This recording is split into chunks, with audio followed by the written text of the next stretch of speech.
welcome back, Internet, to Kent at Your Own Risk. This is episode 21, part 2. We got Kent, Chris, and our special guest Joe with us this week. We're going over our top 10-ish horror movies from the 1990s. Joe gave us his list in part 1. I'm going to be going now. And just to quick fire away, I whittled it down to 5 honorable mentions, but I had an honorable mention that I just want to speed round right through, not even go into detail too much, but my second tier honorable mentions, just going quick: Predator 2, Tales from the Dark Side, Cube, Event Horizon, Mimic, Scream 2, Strangeland, Audition, House on Haunted Hill, and Resurrection. From the Dark Side probably should have been on my list. I love anthology movies, and I love that one. What's Resurrection? Not familiar with it. Resurrection is basically a low-budget, slightly more religious-themed version of Seven. It's got Christopher Lambert and Leland Orser in it instead of Brad Pitt and Morgan Freeman. But, like the serial killer, tries to remove a baby's heart, at the end. He's building. Does Christopher Lambert have a scene where he's like, "Put it in the box"? Like, is there anything cool like that? Well, Leland Orser gets shot by the dude, and he's in the hospital.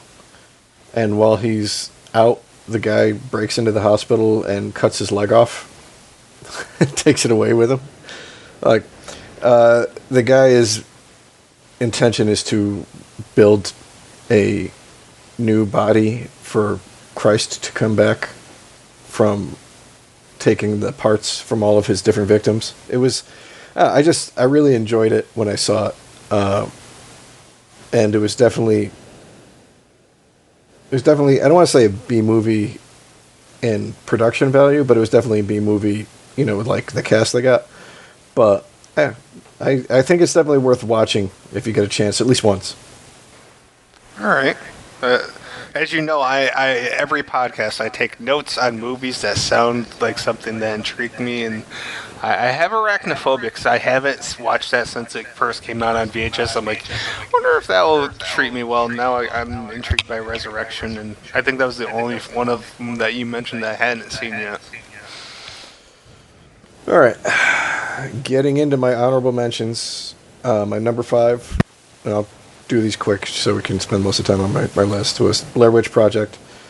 Like Joe said, I mean, it basically kickstarted the whole found footage genre of horror movies. So, we've got good ones, we've had bad ones, but I think we can definitely give credit to Blair Witch for that. My number 4 was Ravenous. I think that gets overlooked in a lot of horror movie history, but it had a great fucking cast. And I find that a lot of people tend to overlook Native American legends and horror in its, I guess, ability to add things to the world. I mean, a lot of it's Eurocentric or Japanese-centric at this point in time. Sometimes, like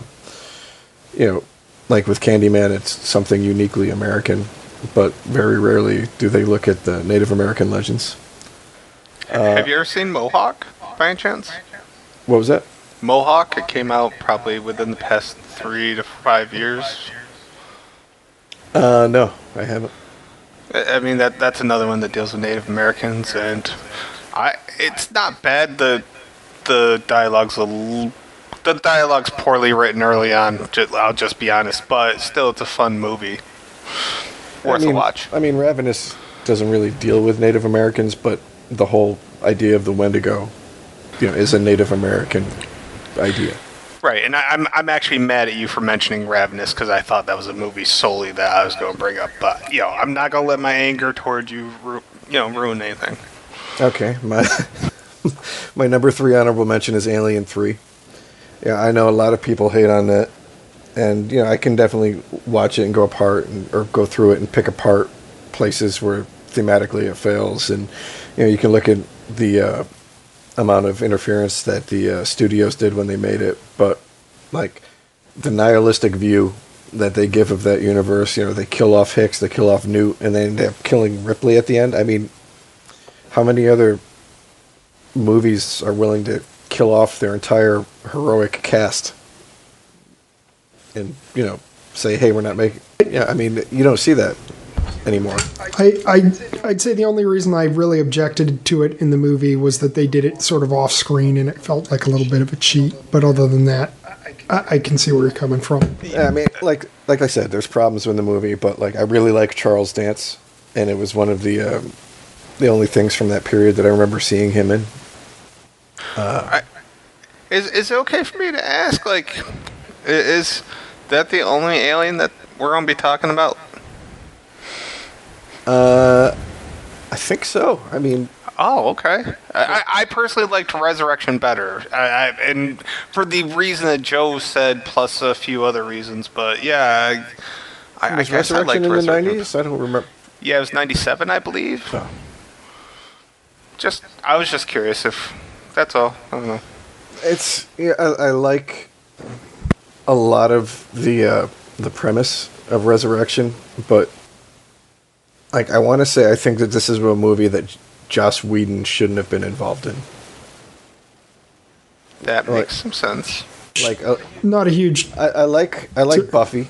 I think he did a great job with Buffy. I liked the first Avengers. I like Firefly. Some of the other stuff that he's done, but his formula doesn't work in every genre, I think. But I love Michael Wincott. I'm just glad whenever I see that dude get work. So yeah, I was just going to say I'm not a huge Joss Whedon fan, but I just thought that given my disappointment with Alien 3, it was nice to see just a completely different perspective on Alien altogether. But I know that's a fairly minority opinion, and it had Brad Dourif, so that's a plus. My number 2 for my honorable mention is Tremors. Because who doesn't like graboids? Kevin Bacon. Well, yeah. A lot of people, I guess, actually don't like it. I would say probably Michael Gross more than anybody else doesn't like them. But and my number 1 honorable mention was In the Mouth of Madness. That one was really close to making my list, but a couple of the ones on there, I was like, you know what? I really think they're overall just better movies.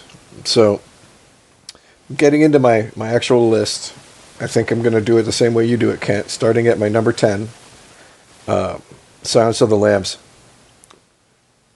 I think we've got 2 of the best serial killers that have ever been on screen in this movie. Within Hannibal Lecter and Buffalo Bill.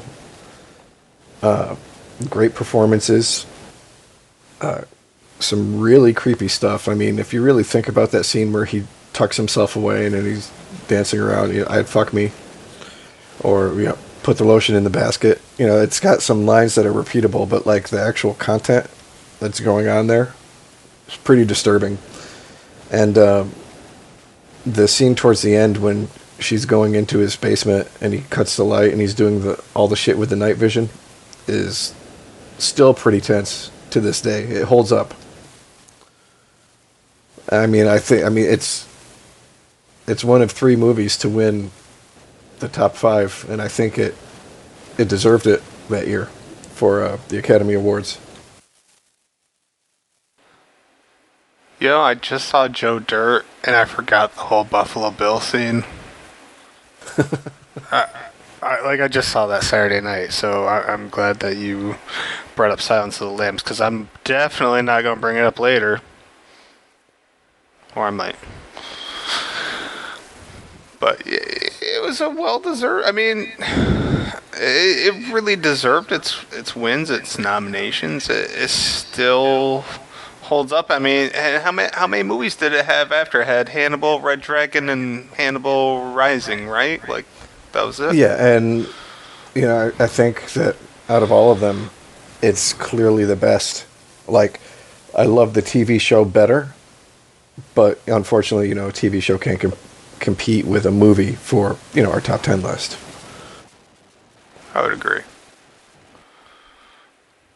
Joe, you got anything? Yeah, it's a great movie, great cast. I tend to shy away from psychological horror of that sort. Just first of all, it hits very close to home, so it can be disturbing in that respect. And it's just not normally my forte, but it's hard to say anything negative about that movie. Its quotability, the genuine fear that it invokes in people, and just the amazing cast. One of the best stories I have about it, it was in 91, I believe. And I remember I was 12, 13-ish. My mom was working for Video World ordering their movies. And so she kept up pretty much on, what was coming out, what was going on, what was up for Oscars and stuff. And my grandmother and her neighbor were like, "Oh, we hear the Silence of the Lambs movie is it's being nominated for all these Oscars. We're going to go see it." And my mom's like, "Are you sure about that?" They're like, "Oh, yeah." They had no idea what the fucking thing was about. And they went in, and my grandmother sat through it, and she got done, and she's like, "I'm never sleeping again." That makes sense. I mean, That sounds about right, yeah. I love stories. Like, my other favorite grandmother movie story, to segue a little bit, is I remember I made her sit down and watch American History X with me. And we got done, and I was like, "So what'd you think?" And she's like, "It was a good movie, except for all the swearing." not the curb stomp, the swearing. Not the curb, The swearing. the curb stomp, or the racism, or any of that, but the swearing. Well, the racism has to be in there. It's what it's about. But there must be some clean way of depicting it. All right. To go on, my number 9 is Candyman. Tony Todd gave me so many nightmares when I was a little young teenager. Thanks a lot, dude. And then Virginia Madsen didn't help at the end either, so. She looked so badass at the end, though, man. So badass. I mean, we've gone over it. And, there are certain times, like, I'll watch a horror movie, I'm like, well, if I was in that situation, what would I do? How would I be able to cope with that? And, I don't think there's a way anybody could come out of that situation alive. For lack of, like, once he started fucking with her, I don't think there's a way that she could fucking change the outcome. Yeah, I don't think there was any options. She was fucked, for lack of a better term. Like I said, it's the backstory that prevents it from being just a totally nihilistic story, in the sense that there's no fighting back. That the backstory that gives you some sympathy for the character. I mean, it's just a good movie. And again, it's another. Even though he wasn't as involved, it's a Clive Barker. He really did great in the 90s, going into my next one, which is Nightbreed. I fucking love this movie. And again, like Joe was saying, it's not necessarily a straight horror movie. There's definitely elements of fantasy in there. But just everywhere that it goes is just things that I find interesting. The idea that monsters exist and that they're not necessarily the bad guys. Again, there's another really interesting serial killer in it, actually played by David Cronenberg. They don't pull punches. Like, one of the first people that he murders in the movie and then blames on the main character is a little fucking kid. That has a different connotation to me now that I'm a dad than it did when I was a kid watching it. Really interesting creature design, really decent special effects for the time. They don't necessarily stand up great now, but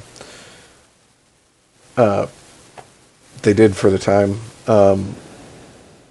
Doug Bradley having a cameo. I mean, it was just lots to like. I think probably the number one thing that would hold it down was just how much of the budget you can tell, like, having to shoot it all in Canada and use all of that. Like, this is one of the earlier ones for that kind of production. Like, you can see now Canada has basically become one of the go-to places for television filming. You know, they use a lot of that for, like, I think Dexter did a lot of its outdoors in, like, Toronto, maybe? Not Toronto, Vancouver.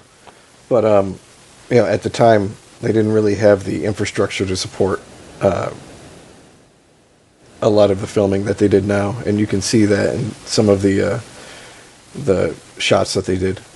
But if you've never seen it, I would suggest watching it once. It's unique, just like Lord of Illusions is. They really haven't tried to make other movies like it. That, and it's got that, you know, I hate to be all Care Bear, but it's got that nice message that the villains that are out there are not the villains that are obvious or that we see. I've never seen it. But you had me sold at Cronenberg.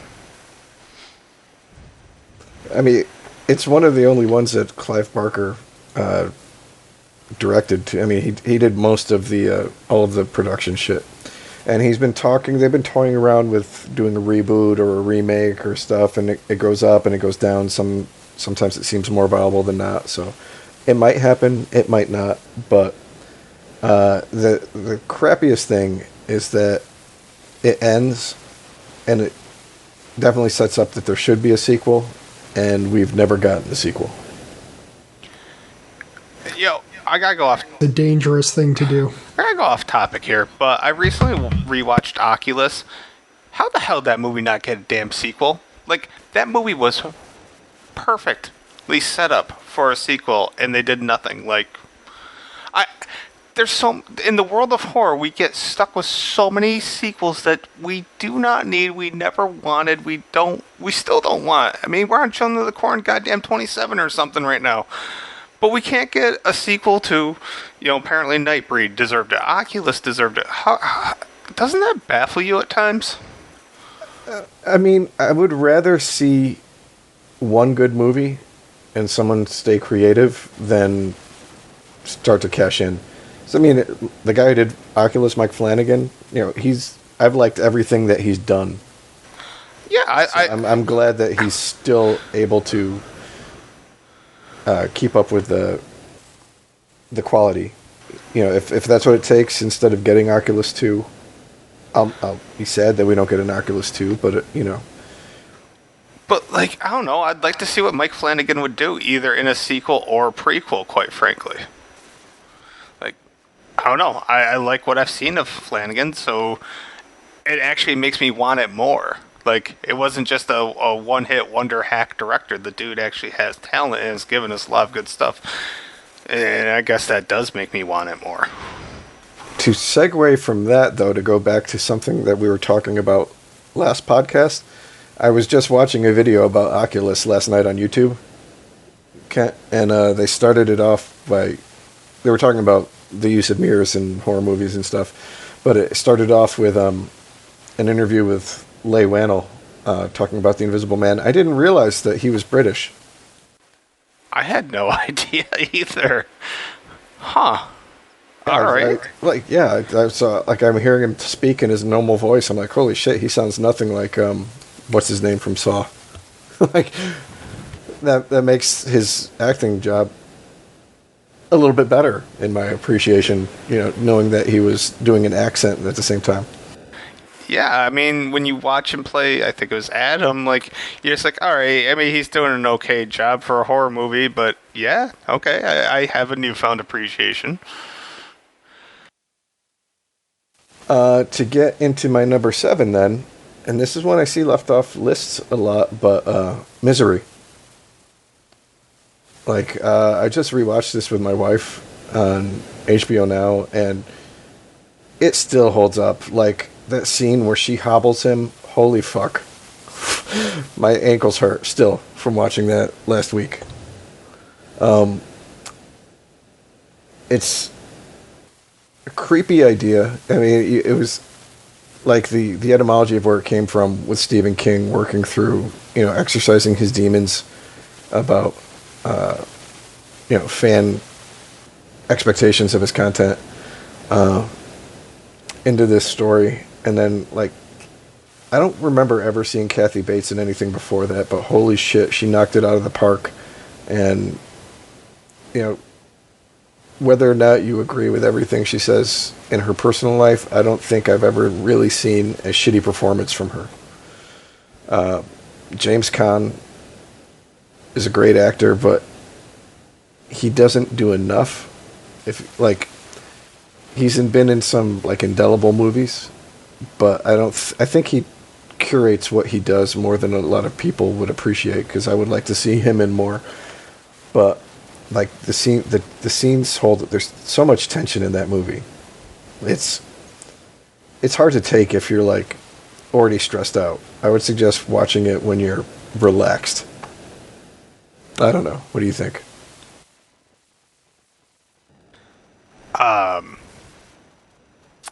I think it was actually one of the highest rated films that I have on a list. Yeah, I when I now take my ratings for what they are, they're just, blips in the mind of a maniac at any given moment. But I did give it an 8.5 out of 9.2. I rarely even get to the 8 mark, so big fan of it. Big fan of Kathy Bates. I like seeing Kathy Bates in other things, but for me, no female does horror better than Kathy Bates, and Lynn Shay's probably number 2 for me. So, big fan of the film. I'm glad to see that she's enjoyed continuing on, some horror adjacent stuff like Dolores Claiborne, but also the shit she's done with American Horror Story and whatnot. Yeah, because right after Misery came out, I remember she was getting all sorts of drama parts because they looked at her and they're like, wow, she's a great actress. So I'm glad that hasn't looked down on the genre that gave her big break. Joe, you got anything? Don't have a lot to add for this. This is given that I love Stephen King and everything. This is definitely a big gap that I need to fill at some point, but have not actually seen it. Well, I don't know if you have HBO now, but it's on there streaming for free. I'm sure there's got to be other places, and even if you can't find a stream, I'm sure you could probably find it at bargain prices somewhere in the Walmart bin or something. Yeah, I would definitely say that it's worth watching. It's been a while since I've read the book, so I don't remember how well it exactly translates. I know it doesn't translate 100%, but it's just a really good take on a really creepy story. So going on, my number 6 is another one that I don't really see listed very often, and I think it's because people forget about it, but The Prophecy.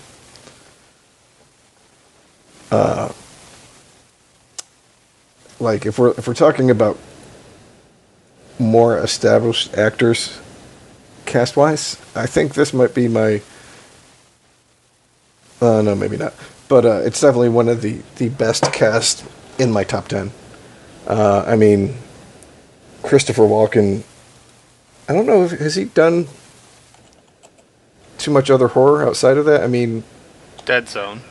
Yeah, I kind of feel that's slightly horror adjacent, more sci-fi almost. No, I would agree. He stuck with a lot of drama, and then once he kind of hit it, I don't know what came first, but Joe Dirt, once again, my own reference, he hit this period where suddenly, he realized how funny he could be, and then he did a lot of comedies, say, early to mid 2000s, But horror was just something that kind of eluded him. He did, a lot of drama, a lot of, I just saw King of New York, that type of role, Suicide King type of role. So Yeah. yeah, But as Gabriel in this, it's creepy as fuck, man. Like his one line where he's like, "You know why you have that little indentation in your lip? Because when you're in the womb, I put my finger on your lip and I say, shh." Like, I'm not doing a good job of it, but like, it's creepy. Viggo Mortensen as Lucifer, really creepy. I didn't even remember that was him until years later when I was looking up, like, who's this guy who's going to be Aragorn in Lord of the Rings. It's an interesting story. It's I think it gets overlooked in the grand scheme of things. But I mean, Christopher Walken, Elias Koteas, Virginia Madsen, there we go again, Eric Stoltz, Viggo Mortensen, Amanda Plummer. Geez, Yeah. you just named 3 people that were in Pulp Fiction. Yeah, it's a great cast. It's again, it's like a unique premise. You rarely see like angels and demons. Well, just angels like used as the bad guys. Like so often when they're going like Christian religion, angels are the good guys. To be fair, a lot of the other ones that have used that kind of theme have been shit. But there was at least one good one. One of the interesting things too is that like each one in the series, and they get pretty much progressively worse, but it has also been kind of like a different type of movie. So I don't know, take it with what you will. And the way they had the dudes sit on the back of chairs was kind of badass. So I've never seen the movie, or if I did, it was a long time ago. I already had that marked down as a film to watch for this month, so I can't add anything, despite an amazing cast. My memories of it are poor because I haven't seen it in a million years, and I don't think I was focused on it when I did see it, but I do remember it being very creepy and seeing a side of Christopher Walken you don't normally see. I mean, the main premise is that like this, I believe it was Korean War general who was like a cannibal and like a Satan worshiper. His soul is reborn into a little girl, and they need to get his soul to fucking end this ain't war and have it. Yeah, I mean, just like going from there, that's where it starts. So, all right, to go to my number 5, we just talked about this 2 months ago, I think, Kat. But The Exorcist 3. Yeah, you just keep stealing some of my big hitters here. You keep going. But like, I love that movie. It's creepy. It's great performances. I mean, if you want to hear us talk about it more, I'm going to plug us. Go listen to episode 19. Again, you and I probably spent 45 minutes talking about this a couple months ago, so I don't feel the need to beat into the ground too much, but really well done sequel that plays off the strengths of the first one without necessarily relying too heavily on homage to make its own point. And one of the best jump scares in movie history, so. Yeah, I loved it. I don't really have much to add to it. Joe, have you seen it? I have not seen any of the Exorcist sequels, although I understand that's the one to see. Yeah, basically, I would say you can probably skip part 2. I've never seen any of the sequels aside from part 3, and that was only after Scott Wilson died, and I went on a little Scott Wilson binge. And this movie really surprised me for a film, 30 years ago. It still holds up incredibly well. And I can name any number of people, but Brad Dourif as the Gemini Killer. Whew, he's so good. Yeah, dude. And like I said, man, that's probably got the best jump scare I've ever seen in a movie. And it's legit. It's not like a jump scare just for a jump scare. So it's not Insidious? Nah. You Nah. you sold me with Brad Dourif. He has to be one horror fans know him. I feel like a lot of people know him, but they may not necessarily know him by name. I just feel like he's lived a semi underappreciated career. Maybe. I mean, probably. He's probably upset that he's never really hit A-list status, but I mean, he was in another one of the movies that hit the top 5 in One Flew Over the Cuckoo's Nest. And, Fabulous, yeah. he was in the original David Lynch Dune, so His daughter is pretty spectacularly wacky. She does a great job of being sort of like a female version of the person who would take on those roles, like a legitimately good job. What's her first name? I can't remember. I like her. I think. I'll look it up. All right. that seems so apropos, though. Yeah, it does. I like her and I like Samara Weaving. She's grown on me, and Ethan Hawke's daughter's also grown on me. To piggyback on that, I just watched Guns Akimbo yesterday, and I watched Ready or Not like 2 weeks ago, and yes, Samara Weaving's pretty fucking awesome. I think it's Samara... Fiona Dorff. Oh, go ahead, Joe. Fiona Dorff, yeah.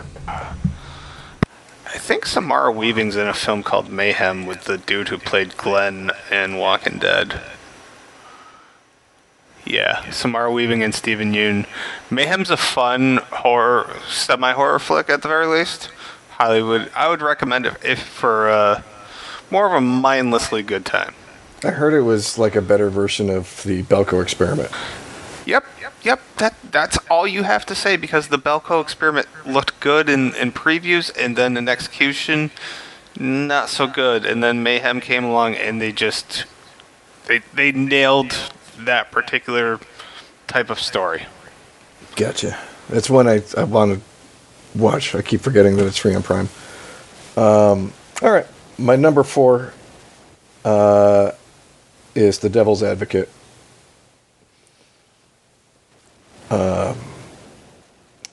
Probably not so much for Keanu, although I don't think he takes away anything from the movie. But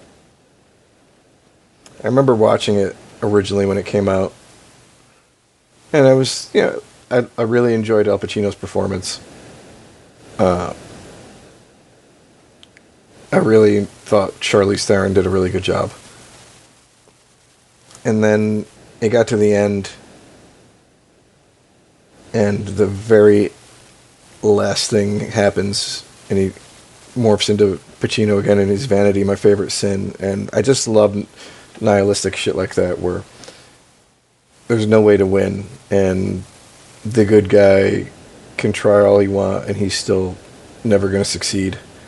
And no matter what decisions he makes, it's just going to get flipped around, and he's going to have to go through it again until he finally makes a decision that has the negative effect. But yeah, like, Pacino owns this movie. He's kind of like gone off the reservation lately. Like, I don't know if you've seen any interviews with him doing like the whole fake Southern voice that like he never used for like the first 60 years of his life. But the whole idea of the devil, using lawyers to corrupt the whole criminal justice system in order to ruin the world. I mean, that's pretty heady. And it's got some great minor casts, even major casts, like what the hell's her name now? I'm drawing a blank. Connie Nielsen, Yeah, Jeffrey Jones, Jeffrey Craig T. Jones, Craig T. Nelson, It- Delroy Lindo. I mean, What a great supporting cast! Such a good supporting cast. Also, really like the lady that played Keanu's mother, Judith Ivey. I thought she was great in it. And for me, this was the first time I ever saw Charlize, and whew, I don't know. At that age, I absolutely fell in love with that girl. the only thing I remember really seeing before with her was 2 Days in the Valley, and like if you've seen that and you see the outfit that she's wearing in the whole thing, then yeah, you would have been in love with her right from the fucking get-go. That makes sense. I just bought that recently, I think. Never seen 2 Days, though.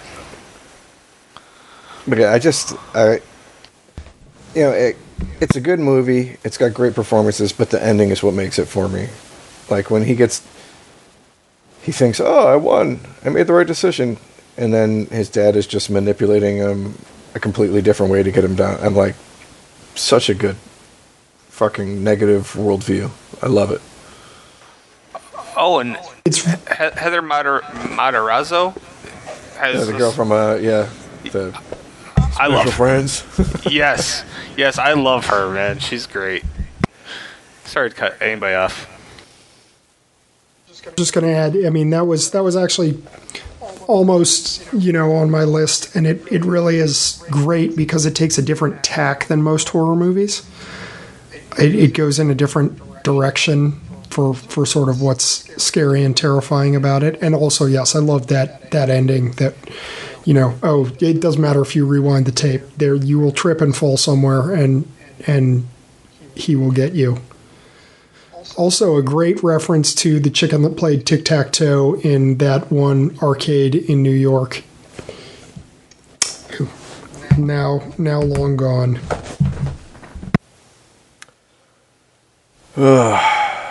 Fucking Eddie Pazzoon. Anyways, I think we can probably skip through not skip, but go pretty quickly through my 3 and my 2, and I'll probably let you talk about my 1 in more depth than I will, Kent. But my number 3 was Stir of Echoes, which we've already touched on. I love that movie. I love the performances. I love the way it flips a ghost story on its head, and you realize that, yeah, sure, the ghost was haunting them, but the real bad guy are humans. Like everything you said about the Stir of Echoes and the Sixth Sense is true. Like, I really think that the Sixth Sense is a plot twist without a plot, and that's it. It doesn't really have a story. Once you get the flip, you never really feel you need to go back and watch it again. Maybe once in order to pick up on all the clues that you subconsciously noticed but didn't really think about when you were watching it. But Stir of Echoes is just fun to rewatch all the time, and I do probably every year or two. Yeah, I put that on every so often, even if it's just a background noise type movie while I'm doing something else. It hooks me in, even if the intention is I just want background noise. It hooks me in. How can it not? Yeah, I love Kevin Bacon. I did not mention earlier, but it has that great, mildly creepy ending. With the son in the car. Understated, the understated creepy ending. See, like, I'm glad we never got a sequel to that. But I don't know. I think that if they tried to make a sequel to it, they'd probably fuck it up. Absolutely. Certain ghosts, especially ghost stories, should typically be a one and done thing. The ghost story in and of itself is typically the ghost trying to lead you to a certain part where you find out why they died or why they're pissed, whatever. And a ghost story, by and large, should just be in and of itself. sequels really shouldn't happen very often. I can think of a couple. Like, I thought The Pact 2, okay, like it didn't need to exist, but I was okay that The Pact and The Pact 2 existed. But yeah, I agree. Ghost stories don't traditionally really go that well with sequels.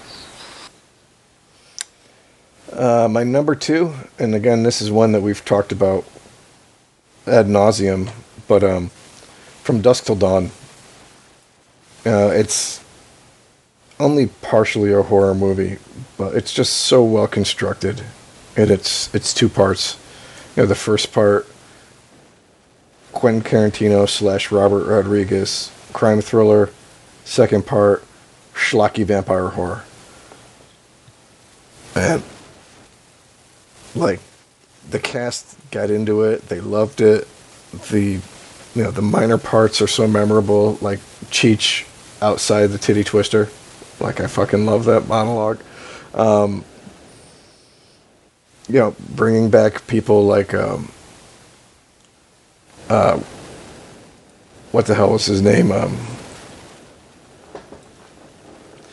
The guy who played Sex Pistol. It's Tom Savini, man. Yeah, and the other, was it Richard Roundtree? I think so. God damn it. I'm not good with names half the time, you know this. Yeah, I know. Me too. Couldn't you have just said Selma Hayek dancing? Oh, dude. Yeah. Oh, shit. I still... like, that song and Selma Hayek... Yeah, that's a classic scene. All right. You had Fred Williamson. That's Williamson. And Danny Trejo. And even John Saxon was in this. I don't even remember Saxon in it. Does anybody remember John Saxon? I wonder if he's in like a... Like, barely in it. Yeah. Yeah, he's just an FBI agent. So, either way, love John Saxon. And Michael Parks, who has been in, a ton of Tarantino flicks. Esteban. Have to go back and finish the TV show. That was going in interesting directions. Oh, shit. Michael Parks, he was the dude from Tusk, too. Yeah, Michael Parks is in a lot of stuff as a very underrated, quote-unquote, that guy. How was the TV show?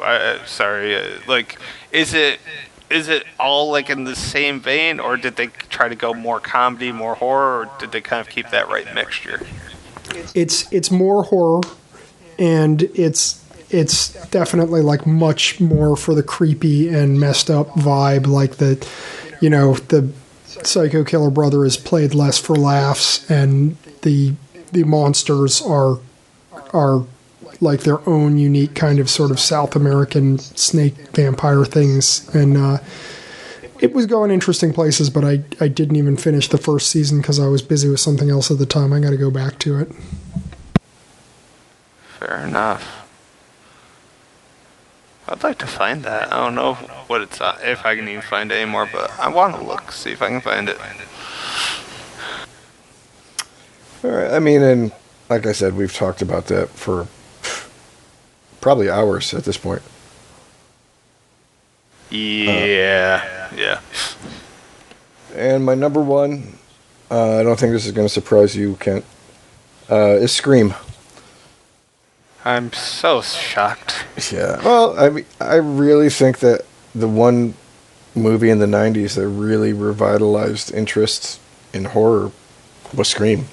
Like, whether you dug the metatexture and the deconstruction of the slasher movie, or you didn't, it still got people back into theaters to see horror movies, and it's popped off a whole bunch of imitators right away, as well as its own sequels. But yeah, like, good-looking people, relatively well-written teenagers. I don't like. It mostly holds up, I think, to this day. I think Scream 2 does as well. Scream 3 less so, and I haven't seen all of Scream 4 to be able to give my opinion on it. But I don't know. I have a feeling it's going to be on your list. So if we want to get into it deeper when you hit that up, yeah, let's do it. Okay, fair enough. So I have an idea, and I know our listeners are really expecting me to do something stupid and ridiculous, and that's what I'm going to do. I made 2 lists. I know, shocking. I made a list of, it was something Joe brought up, it was something you've brought up, and it's been a theme throughout this podcast. The 90s is chock full of horror movies that are kind of sort of horror movies or horror themed, but not really horror movies, but, we can make the argument that they're horror. I kind of made a list of them, and then I made a list of what I thought were true, full-blown horror films. So I was thinking maybe I could finish off part 2 by going over the films that I personally don't consider pure 100% horror, since it's a shorter list, and then, we can do a part 3 where I actually go over the horror stuff, and that also gives us a break and maybe gives Joe an opportunity to sleep. I don't know. How's that sound? Sounds good to me. Okay. So, and a lot of this stuff's going to be redundant. I mean, that's what I do here. I'm redundant as hell. All right, so top 16 movies. Arbitrary, right? Top 16 movies that I don't consider pure horror but have a horror vibe, and probably half of them we've already talked about. And some don't. Whatever. I had The Mummy, number 16. It was a fun movie. It had a mummy in it. And also, helped us get, The Rock out of wrestling and doing badass things as the Scorpion King. Overall, the franchise itself was fun, and the first movie was arguably the best. I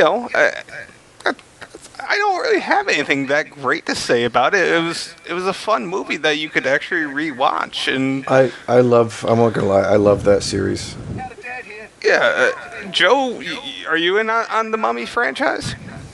I'm totally down with it. I'm actually going to cut out here, though.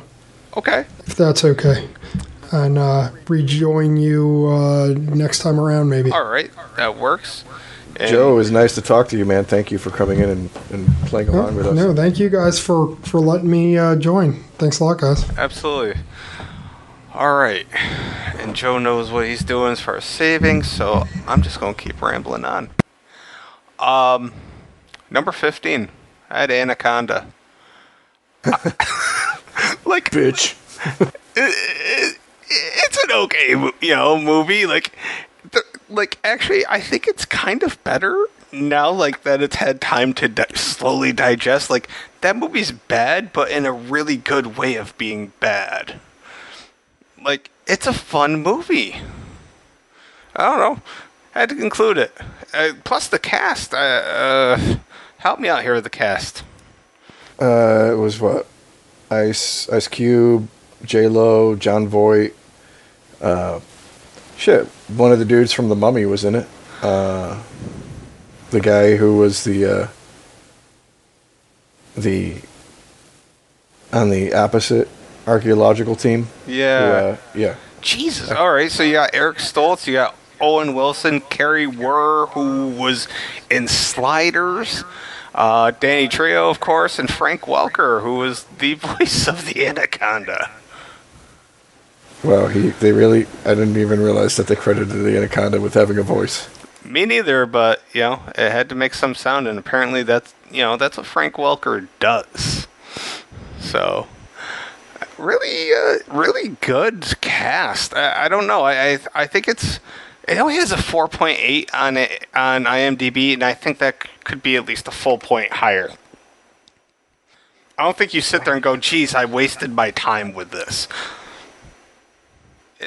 But to be fair, too, though, I don't see you going around and, most people going around and, rewatching it after that. No, I think you rewatch it once every 10 years at most.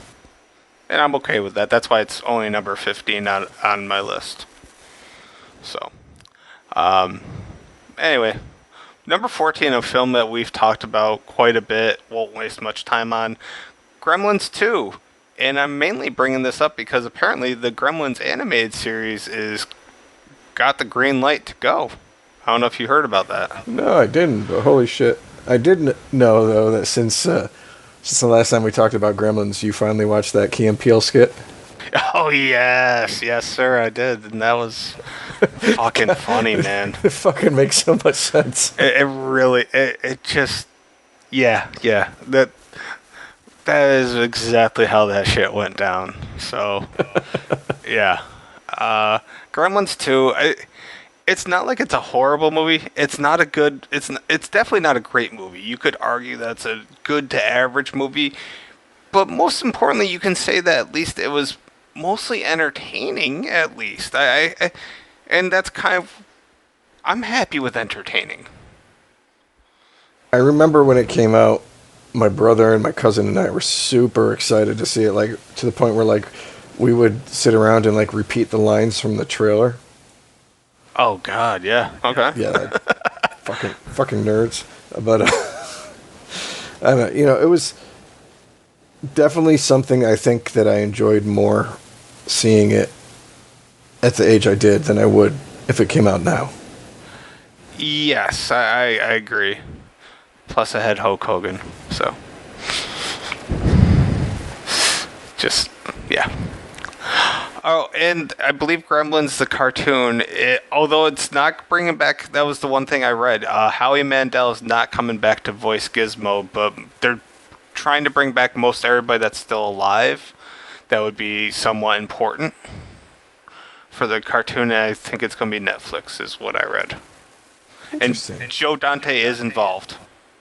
Definitely be something interesting to watch, you know, to see what they do with it. Yeah, honestly, I'm surprised that was never made into like a Saturday morning cartoon. You know, given when it came out. I kind of remember Toys, like probably after the movie came out. I remember the video game, and I kind of remember like they had like the Spider Gremlin and Gizmo with the bow and arrow. I lost my Gizmo in my house fire. I had a Gizmo in my basement, and he was awesome. So I think there was something in the back, like you could pull up the fur in the back. There was a little pouch, and I don't know if you could stick your whole hand in it, or if there was like a button. There was something. It's getting kind of disturbing. Where are you going with this, cat? You know. All right, I'm just gonna move along. Number 13, Blade. I love the Blade movies. Yeah, I mean, like for me, it's hard to put. Like I love Army of Darkness. I love Blade. But it's hard to put them on like a horror list. Right. That's where I was at. I was like, it belongs because it is horrorish. There are vampires, but it's not a horror film, and you know we've talked about that before. So I just felt it deserved recognition. To be fair, it's probably the closest that any like comic book movie has come to being a real traditional horror movie. Yeah, I would agree. All right, moving on. Now this one I went back and forth on whether it belonged in real horror or not. I put it on this list, and rest assured, I'm sure a lot of people, the 3 people that listen to this may disagree with whether I should put this on this list or the other list. But I had Ravenous on this particular list. I loved it. It was a great cast, and I don't know. Is it just me, or do you feel that movie just kind of fell under the radar? Yeah, I think it fell under the radar. I mean, that, and it's hard to classify because like it's a slow burn. There's a lot of it that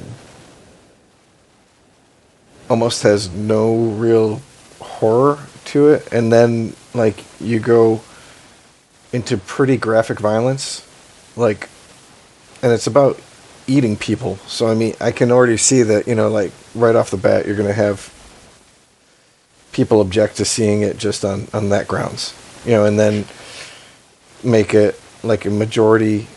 Well, maybe not a majority, but the major leads like foreign actors just coming into their own, and I don't know, maybe that was a lot of the contributing factors to why it didn't do as well as it probably could have. Yeah, interestingly enough, like you say, like, early on there's just not much, and then like all of a sudden shit gets real at a certain point in the film where suddenly it goes from a period piece of sorts to a horror film. And quite frankly, I feel Bone Tomahawk is like the spiritual successor of this film in that regard. Because, I mean, the first 2/3 of that movie, there's no horror. Oh, I would definitely agree with that. I really like Bone Tomahawk too, though. So I mean that. And who's the key person in both of them? David Arquette, our boy. Okay. Anyways, unless you're listening, in which case, yes, of course, David Arquette. Dude, it just needs to happen. That's all. I don't know. But this great cast. I love Guy Pearce, Robert Carlyle. I love Arquette, Jeffrey Jones, Jeremy Davies. John Spencer is such a cool dude, and Neil McDonough is always like the same dude, but I love him. Did you ever watch Justified? No, unfortunately, I haven't yet. He is on season 3, Neil McDonough, and he plays a seriously fucking creepy dude. Like, you don't get how creepy he is until you get into it, and then you're like, wow, this dude's fucking creepy. If I said that I had a list of 10 TV shows that I insist on watching, that Justified is on that list. So it's going to happen. It's there with The Wire and Sopranos and, I don't know, maybe The Shield. I don't know. There's really not that many movies or TV shows I'm putting ahead of Justified because I love Oliphant and the other dude that I love, Goggins. Yeah. So. Yeah. Season 1 was kind of all over the place because they were finding their footing, but season 2, 3, and 4 were fucking amazing. That makes sense. I mean, shit, man. So many shows are like that. So many of the good shows, the first season, they're just kind of wandering around trying to really figure out what exactly they're trying to do. And then by season 2, they're like, all right, we know who we are. We know what we're trying to really accomplish. We got a budget now, too. So, all right. I'm going to move along here. I'm going to just casually mention Jurassic Park. I don't remember much of it, but I do know it's a good movie. It's just I can't offer much on it. So I didn't want to put it too high. I didn't want to put it too low. Number 11 seemed just right. And Sam Neill. I know a lot of people fucking love it. Like, I don't know. I love the book, and then I saw the movie and I was disappointed. It was one of the first cases where I remember, like reading a book before a movie came out to see it, and it was like, oh, really? They're gonna fucking change that kind of shit? But I don't know, I'm just like, I get certain people fucking love dinosaurs. I like them, but I'm not in love with them, if you know what I mean. I loved them as a kid, and I think that's what excited me most by the movie. And I feel like I was like one of the only guys in like my class that didn't have like this raging hard on for Jurassic Park. I was like, yeah, it was a good movie. I had a good time, but that was kind of like where it ended for me, I suppose. I wasn't overly enthused. People were fucking going on and on and on about like the fucking music and how amazing the fucking first scene where you saw the dinosaurs were, and I'm like, it was good. Yeah, I don't know. No, I think we're on the same level here. It was just like, yeah, we acknowledge it was good, but at no point there was a few really well done, the special effects and stuff, but otherwise, it is what it is, man. Like, it's like any other hugely popular film. There's a bunch of hugely popular films I'm just like, I don't want to say indifferent about, because I think that they're good, but that's about as far as I want to reach on them. And that's how I feel. You ever watch Epic Rap Battles of History? Unfortunately, I've been shown a few. Yes. I fucking love that channel. And they have one where it's directors, and it starts out and it's Steven Spielberg versus Alfred Hitchcock. Okay. And then Quentin Tarantino butts in, and one of my favorite lines in that is he's talking to Spielberg. He's like, ask anybody what's their favorite Sam Jackson part. Nobody's going to say what's his name from Jurassic Park. That's a pretty funny line. I agree. I mean, it's just kind of like they had Samuel L. Jackson in it, and he's almost like a fucking non-entity in the movie, if you know what I mean. Right. Yeah. All right. I have number 10 here, Jacob's Ladder, which we talked about. I don't even know if it was this year or last year when you told me to give it a watch, and obviously I gave a full rundown on it then. I don't have anything additional to offer about it. You know, it appears on my list. I feel that's good enough. Number 9. Oh, and Jacob's Ladder was on a ton of... I don't know. I think you're like me. When we do these things, we go online, we look up lists, just to kind of see what other people are thinking, see some movies, jot some ideas down. I saw Jacob's Ladder on almost every list. I was like, it was good, but I feel people are possibly putting it a little too high on a pedestal, I suppose. Yeah, I would agree. All right. Number 9 is something that I'm pretty sure we have not talked about hardly at all, if ever. Cannibal the Musical. I have never even heard of that, so yeah, we probably never talked about it. Well, it's from Trey Parker and Matt Stone, the masterminds behind South Park.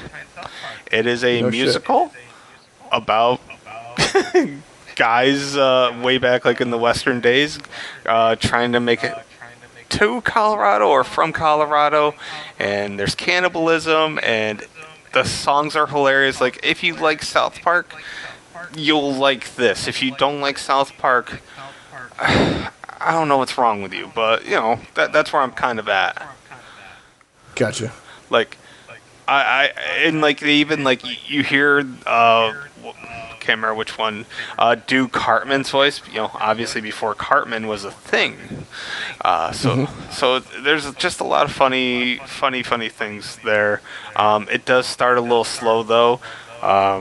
And the last time I watched it with 2 friends, and they both got it. So, like, it gives me hope that other people will possibly hear this and go try to find Cannibal the Musical. So there you go. I have number 8. I have a film that I have not seen in at least 25 years. Cape Fear. That was almost on my list. I don't remember enough of it. I remember it having that scary vibe, but it's almost more of a thriller vibe than a horror vibe from my perspective. Yeah, I mean, sometimes it's hard to say where that crosses the line, you know, between thriller and horror. Everybody has their own line. I think that's what it comes down to. But yeah, again, like, one of the reasons why it just, like, it's been so long since I've seen it. I don't remember enough to make an informed decision, and unfortunately, I was just not able to, you know, go and watch every single movie that I would have liked to have been able to, you know, differentiate between before we got to do this podcast. Right. I mean, if you had, you'd probably be divorced at this point. Like, there's just not enough time in the world to have a job and have a family. Like, and then do all this shit. Like, you just can't do it. I can't do it, and I have no life. You know, it's just impossible. So, you know. Yeah, I don't know how you do your October shit, man. I lose a little bit of my sanity every year. That's the best I can offer. All right, moving along to number 7. We already talked about it, Devil's Advocate. I don't fully consider... once again, I get where there's a horror to it. I just didn't consider it full-out horror. And the only thing I left out, like, when you guys talked about it... See, there's always a little itty-bitty part that I try to leave out, so when I I go through my list, I have something. Yeah. When I did my very first independent film, I was the failure fairy. I was the main bad guy in this film, and this college guy grew up believing in the failure fairy, and I was the reason that he was such a failure at life, right? And at one point, I have to give this big speech, like just fucking talking down to him, mocking him, and I remember the director's like, remember how Al Pacino, like, I have so many names. Like, he's just like, watch that scene 100 times, and that's the mindset you have to be in. So, I mean, I already loved the film, but doing the film made me appreciate the film somehow even more, and that's The Failure Fairy is pretty awesome. yeah. The failure fairy is totally where it's at, man. So that's my little story. Number 6, I know you won't agree with, and it bothers me. I don't understand why I have to explain something. When I do these film reviews, I offer this like rating at the end, and like I do it so I can look back and say, okay, I like this movie. This is why I liked it. Like I have my final paragraph, but like the number itself isn't always that important because on any given day I could move up or down like a whole point, no issue. Like some days I'm happy and I'm like, oh, this movie hit me just in the right mood, and some days that same movie won't hit me the right way. So number 6, I had Interview with the Vampire, and I gave that a freaking 9.0, and I'm like, Jesus Christ, I must have been in a good mood or like really liked Brad Pitt or Banderas that day or something. I don't consider it a 9.0 by no means, but I liked it. And Yeah, it's not a bad movie. it's not 9.0 though, that's for fucking sure. Yeah, I don't. So You were smoking something over there. Jesus Christ, I was having a little relapse. I don't know, but I know that I've always liked the movie. I know I've seen the movie probably 7 to 10 times, and I liked it. And once again, I don't consider that a horror movie. There's Yeah, horror. no, it's. I would say it's more horror than Queen of the Damned was, but Yeah. I remember so many people were so up in arms about how Tom Cruise couldn't play Lestat, and it was maybe not the first fucking fanboy thing I remember going through, but yeah, it was a pretty big deal. And then it came out, I was like, this is a pretty fucking good movie. I mean, it's not a great movie, but it's entertaining, and like, say what you will about everything she's done since then, Kirsten Dunst knocked it out of the park as fucking Claudia. That was her best performance I've ever seen her. I have no problem saying that, and it's like for what little screen time he had, I loved Christian Slater's role in that. Yeah. I liked Banderas. I mean, it's a star-studded fucking film, and I'm definitely very partial towards Brad Pitt, and this was one of, if not the first, this might have been the first film I'd ever seen Brad Pitt in. To this day, I am a huge fan. So, I felt good about number 6 because everything above this I truly love. Like my next 5 films are films I absolutely love. So 6 was a good cutoff point. Number 5, I think you brought this up, but didn't expound upon it really. Dolores Claiborne. Yeah, that was I like it, but again, it's almost, to me, it's almost more of a drama than a horror. It really is a drama more than a horror, but if I'm going to have a list with Misery, I'm going to have a list with Dolores Claiborne. Those are my rules, and nobody else has to abide by them, but I have to. Well, I mean, it's a good thing I didn't then. So. Number 4, movie that nobody brought up, and not at all surprised, but The Crow. Yeah, like that to me is really treading the line. But It is. yeah, I know it is, and I'm okay with getting away with it. I love that movie, though. I love that movie. Yeah. Well, rest assured, number 2 is going to be even further over the line than The Crow. But number 3 I had was Misery. We already talked about it. Great fucking movie. Number 2, probably, if you had to take one movie off this list and be like, Kent, there's nothing horror about this movie, it would be this. Green Mile. There's supernatural aspects to it. There's some kind of fucked up things that happen in it. And like, he's cursed. Like, it has a curse. It has a lot of deaths. Like, I'm going to make the argument that it is partially horror, even though it's 99% drama. I'll give it 1% horror, and that's my argument. And it's just a damn fine movie. And I just saw like half of it on Saturday night, and I started looking at my phone right when, you know, that Tom Hanks has to put down old Michael Clark Duncan. I'm just like, nope, I'm not gonna watch this because I'm not gonna start crying in front of my friends. So I just started looking at my phone. Like, I know what's happening because I remember the first time in the theater seeing that, and I'm just like, oh my god. And I'm like looking around, I'm like, oh, okay, every grown man in this theater's crying too. Okay, feeling good. It's a really good movie. Yeah. That was the first film I ever really noticed Sam Rockwell, and god damn, that guy. Sam Rockwell's fucking amazing. He's so a good. Really good actor. Yeah, he's so fucking good. So, yeah. Oh fuck, what was I gonna say about Frank Darabont? Was he the one that directed that? I believe so, yes. Okay, what? Okay, follow me here for just a moment. Frank Darabont, I looked him up today, and I was shocked to find out, I think it was like his first thing that he directed. I'm looking him up right now. First thing that was, yeah. Oh, okay. That nugget's gonna come up later. My bad. I'm not gonna spoil it right now. But I have a nugget about Frank Darabont later. Okay.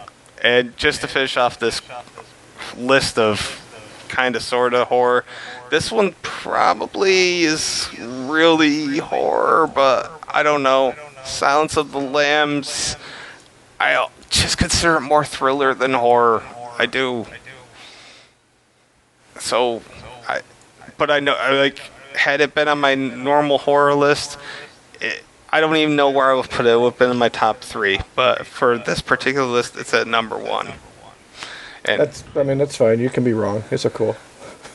Oh god, I'm used to it like on an hourly basis, man. I've just accepted that fate. I'm just fucking with you, man.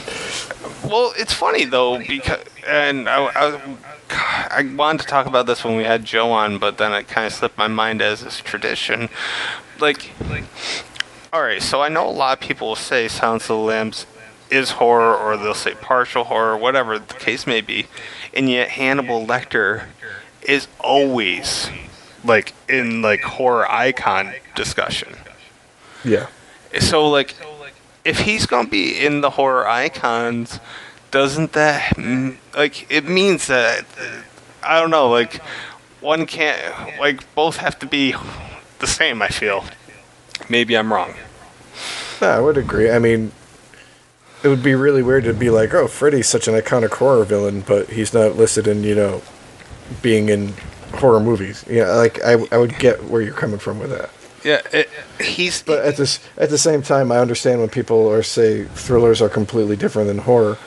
It all depends on your definition of horror, and I think, especially for this blog, for the most part, it can be as broad as we want it to be, or as narrow as we need it to be for a particular topic. Yeah, and I kind of did it this way because it gave me a little bit more leniency with my actual quote-unquote horror list, because that way I was like, I can bring up a bunch of shit that you and Joe aren't going to bring up. That was kind of my whole hidden agenda here. You just like to talk. I got you. I like to have Yeah, I do. Okay. Let's wrap this part up, and then we'll finish off with my horror list and recent films we've seen and call it a night. How's that sound? Sounds good. All right, guys, we're going to wrap up part 2 of episode 21 right here, and we will be back if you're following us in order in just a minute.